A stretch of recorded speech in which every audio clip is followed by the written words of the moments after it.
Hi, I'm Teresa Alvarado, Deputy Administrative Officer at the Santa Clara Valley Water District. Welcome to the People Behind Your Water, where this month we're going to talk about the San Luis Reservoir and the low point that it reached this year, and this month in fact, and talk about how it relates to the Delta and our local water supplies here in Santa Clara County.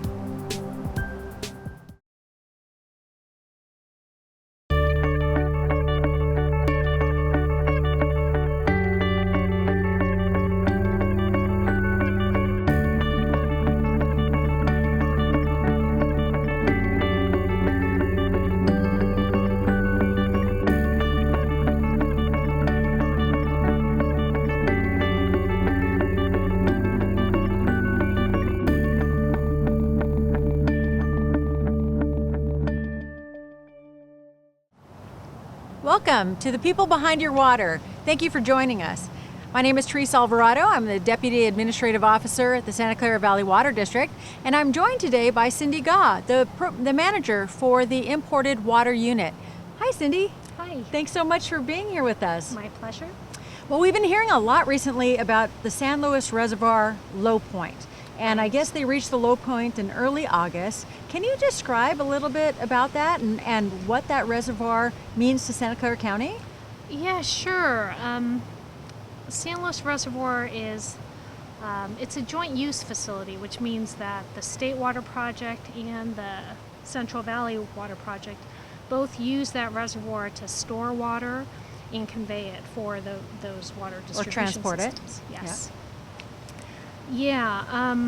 Now, our county, our district has contracts with both the State Water Project and the Central Valley Project to receive water supply from the Delta. Okay. In fact, about 40% of our supply is conveyed through the Delta by those two projects. Another 15% is delivered directly from Hetch Hetchy Reservoir, which is in Yosemite. Now on the CVP side, Central Valley Project. Our Central Valley Project supplies are conveyed to us through San Luis Reservoir. Okay. So all of those supplies have to pass through the reservoir to get to our county. Okay.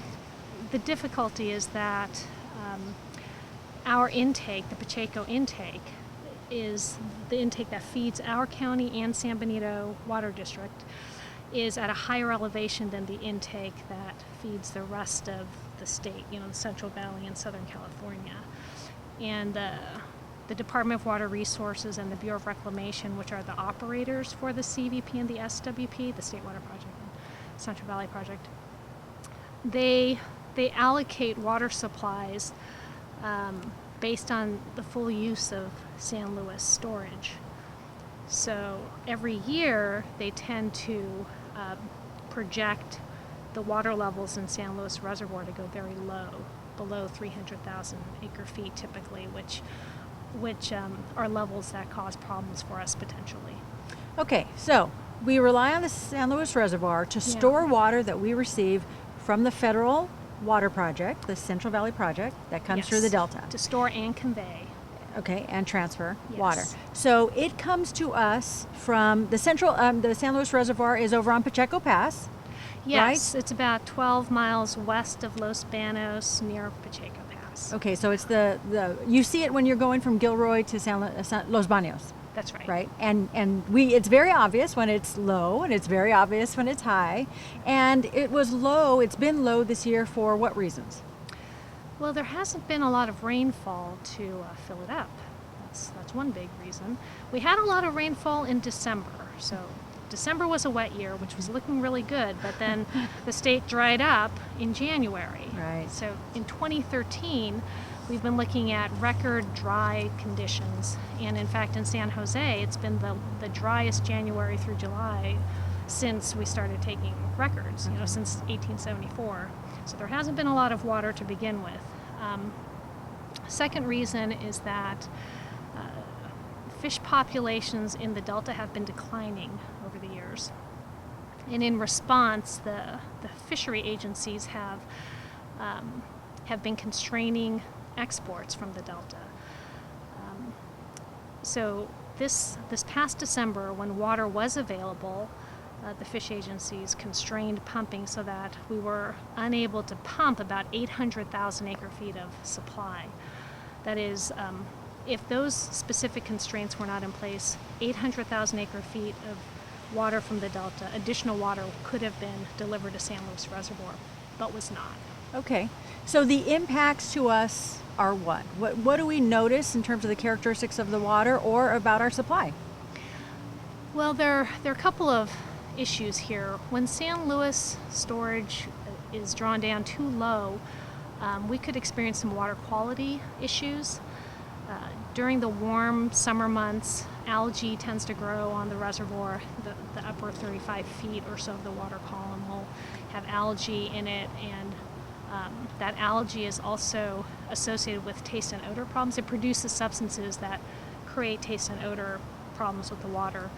When the reservoir surface, the water elevation gets close to our intakes, then we can start seeing taste and odor problems in the water, and algae can be drawn in, and there can be treatment plant issues. Now there's a second problem, which is when the water levels are drawn down so low that they go below our Pacheco intake, because you know that the intake to the other contractors are lower, so the water level can actually go down below our intakes to supply water to the rest of the state. When that happens, our CVP supplies could be cut off completely. At one point this year, that was actually projected to happen, but fortunately that didn't materialize. So that's a water supply concern. That's a water then. supply. There are water quality and water supply issues. So how does the reservoir, if you could talk a little bit more about how it links to our local system, how does that water get here, and then how is it used?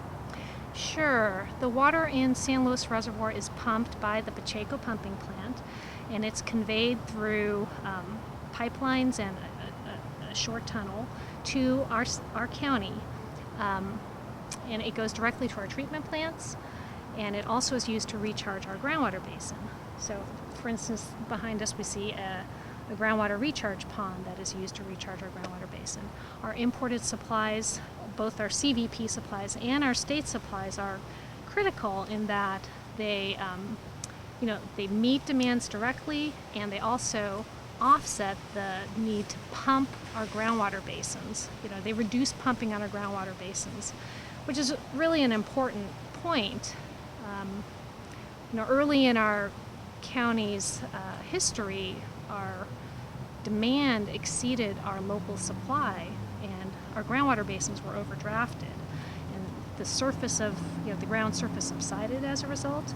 So we needed those imported supplies. We needed to bring those imported supplies to recharge our groundwater basin and stop that subsidence. So that was in the middle of the 20th century. We really saw an overuse of the groundwater basin for farming and industrial uses. Yeah. We started importing water and recharging it through these percolation ponds. That's and right. restored our groundwater basins.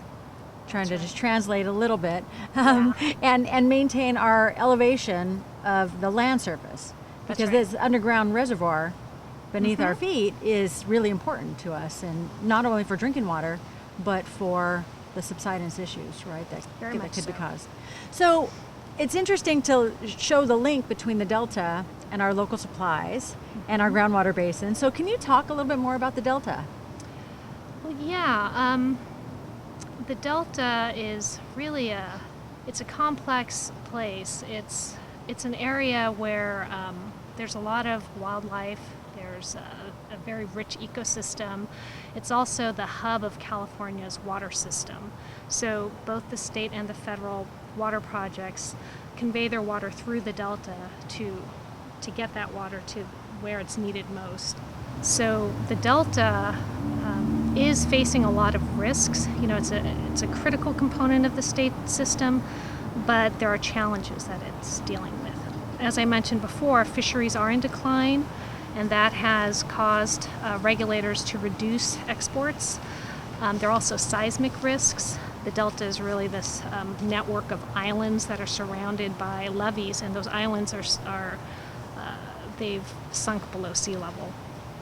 If there's a large earthquake, then multiple levees can fail, and salt water could be drawn in to fill those islands From the bay. From the bay through those levee breaches. Okay. That could salt out the delta and potentially stop pumping for up to a year or more.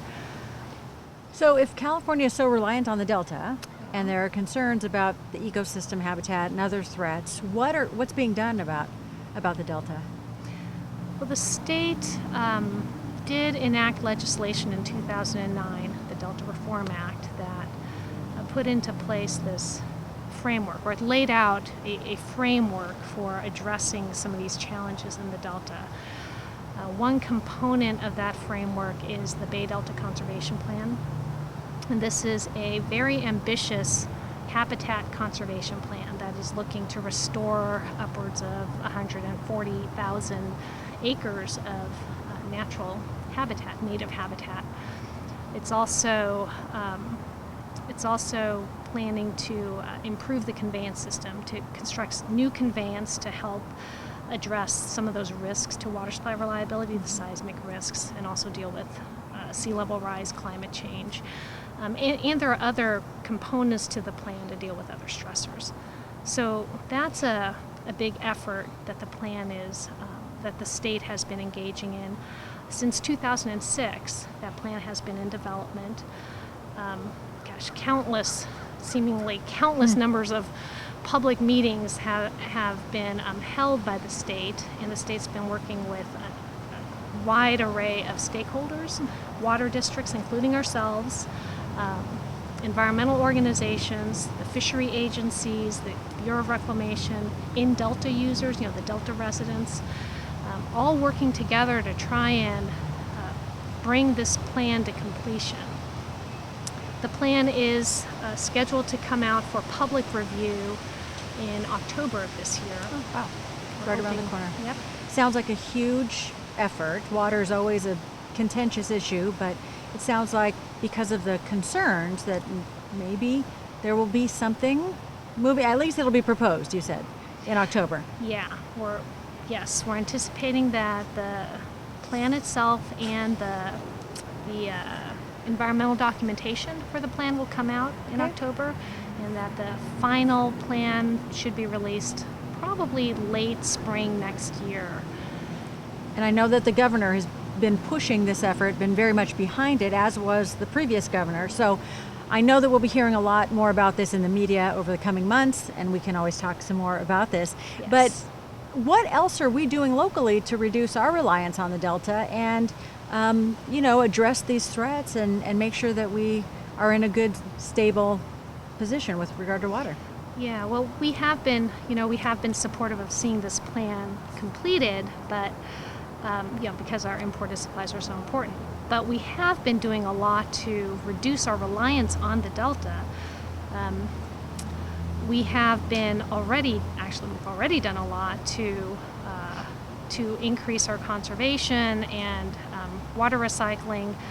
Since about, I guess, the late 1980s, our population has increased by 25%, but our water usage has leveled off. It's been flat or it's decreased. Currently, today, we conserve about 56,000 acre feet a year, which is enough water to supply about 112,000 families of four for a year. And we're looking to nearly double that conservation amount by 2030. With respect to recycled water, we currently recycle about 5% of our supply, and we're looking to about double that by 2035 as well. We're also making big investments in indirect potable reuse, which is advanced recycled water treatment. We're currently constructing an advanced water purification plant that will treat the water to a very high level. Essentially, you could technically drink the water, but we're going to be in the near term blending that water with our existing recycled water so that we can increase the utility of that water for non-potable uses. And ultimately, by 2035, we're hoping to have about 20,000 acre feet of advanced purified water available for use in our county. Okay, so recycled water is what we see, the purple pipes that's used for landscape and industrial uses. Right. This advanced purified water is even a higher level of advanced treatment that That's we're right. going to be researching over the next several years to increase our local supply of water. That's right. Okay. So this show is called The People Behind Your Water, and one of the things we love to hear is about the folks who work here at the Water District. So what was your major, and when did you come to the Water District, and what has been your career path here? Yeah, let's see. I received all my degrees in civil engineering in college, and I came to the Water District in 1999 as an assistant civil engineer. So I thought of, in my mind, I was going to be a civil engineer. And I kind of evolved to mid-management. So currently I manage the imported water unit. But over the past 14 years, I worked on some really great projects, including protecting our groundwater basin from fuel leaks. I worked on improving the quality of our recycled water. And, currently in imported water, the team I'm working with, we basically manage and protect our imported supplies, which constitute more than half of our water supply. It's really a challenging and fascinating area. Really, I feel like I've learned so much all through the years I've been here. So when you were studying civil engineering, were you intending to work in water? Actually, I was intending to work in contaminant transport, Okay. which is how I kind of started in fuel leaks. Ah. I did some consulting for a while. I did a little teaching, but I really wanted to apply what I learned to do something practical, to make a practical difference in the world that I live in. And I think here you're able to do that. One of the most gratifying things, I mentioned that I feel like I'm learning all the time. I'm constantly challenged. I'm stretching in new ways almost, on a weekly basis. But one of the things I really like the most about my job is I feel that my work really has been making a difference in the community, that we are serving a really useful purpose. We're providing water, we're protecting Santa Clara County's water supply, and we're maintaining and enhancing the quality of life in our area and the environment. Very good. Well, on that topic, we'll get into this in another show, but the state recently proposed a chromium-6 standard that, from what I understand, the Water District already meets the level that they're proposing, and it's just being introduced for public comment. But can you talk a little bit about the role of the state in regulating our water quality and, it's things like chromium-6 if you're working in the hazardous materials area in the past? Actually, Teresa, I can't really say a whole lot about that, but nothing specific. Nice thought, though. Okay. All right. Well, we will have a show on that topic for sure.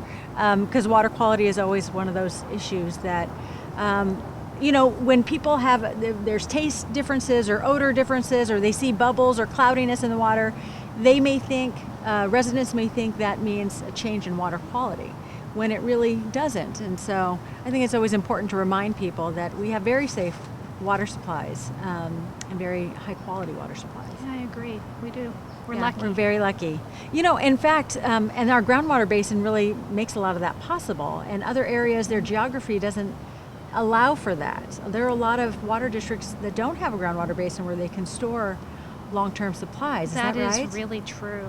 On the state water project, even in both projects actually, I'd say our county is pretty unique in that we do have a very diverse water supply portfolio. We have this fantastic groundwater basin that provides us with reserves that we can draw upon in those dry years, and not many agencies can boast about that. I know that there are some agencies that are 100% reliant on the Delta, or 90% on their imported supplies. So that would be scary. So can you talk a little bit about the Water District and how they're looking at the Bay Delta Conservation Plan and what conversations are coming up that interested residents might come and listen to and participate in? Sure. Our district has been very interested in following the development of this plan. Our staff has been involved in and supporting the development of the plan. We haven't taken a position yet on whether we support it. Not until the plan is completed. We want to see the whole thing and the costs and the big picture. But we will be having several board meetings this fall. Probably October through December, we'll have 3 board workshops in which we'll talk about specific aspects of the plan, and we'll have invited speakers from the state and other key groups. And the public is invited to come and listen to those meetings, or they could actually tune in from the comfort of their living room. That's right. Because our board meetings are taped and you can access them online. Our website also has a lot of information about the district in general, as well as on the Bay Delta Conservation Plan. So the district's website is valleywater.org, and of course we have the Imported Water Unit maintains a lot of information on your site as well. Yes. So excellent. The public is invited again to the board workshops that we'll be having in October, November, and December. The board will be considering the Bay Delta Conservation Plan and other issues related to our water supply. We'll see That's right. what the water supply outlook looks over the next few months. Hopefully we will get some rain, and that Keeping will... my fingers crossed. Yes, we're always keeping our fingers crossed for rain. So thank you so much, Cindy. Really appreciate your time. Any final comments on imported water?